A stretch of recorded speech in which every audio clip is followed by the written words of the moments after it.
Assalomu alaykum azizlar. Sizlar bilan bugun quyidagi formula isbotini ko'rib chiqamiz. 1 taqsim kosinus x ning boshlang'ichini topishimiz kerak. Birinchi navbatda 1 taqsim kosinus x ni boshlang'ichini topayotganda surat mahrajiga kosinusdan ko'paytirib yuboramiz. Shunda bizda bo'ladi kosinus x taqsim kosinus kvadrat x dx. Xo'sh, kosinus bu x ni o'rniga o'tib olishi mumkin. D ni orqasida x o'rniga faqat sharti boshlang'ich bo'lib o'tishi kerak.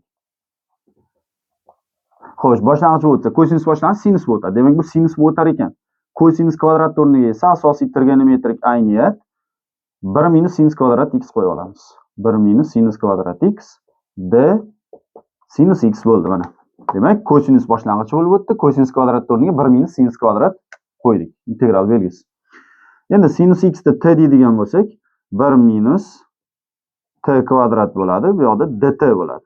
Ya'ni 1 taqsim 1 minus t kvadratdan boshlang'ich ol degani. Biz oldingi videomizda aytib o'tdik. 1 taqsim a ning kvadrati minus x kvadratdan dx boshlang'ich olganimizda 1 taqsim 2a ln modulda a plus x taqsim a minus x bo'ldi. Demak, mana shunaqa bo'ladi boshlang'ich.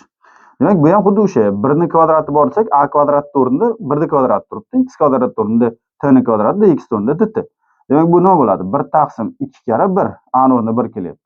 ln modulda 1 plus t taqsim 1 minus t bo'ladi. T ni o'rniga qaytarib beradigan bo'lsak, demak 1 taqsim 2 ln modulda 1 plus sinus x taqsim 1 minus sinus x bo'ladi.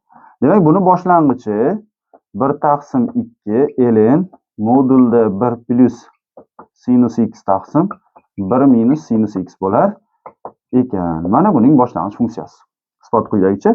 Endi 1 taqsim 2 ni bilasizlar ln darajasiga chiqarib olish mumkin. Ko'rsatkich darajasiga ln logaritmni chiqarib olib trigonometrik ayniyatlardan almashtirib, demak ln modulda 1 taqsim kosinus x plus tangens x plus s deyish ham mumkin.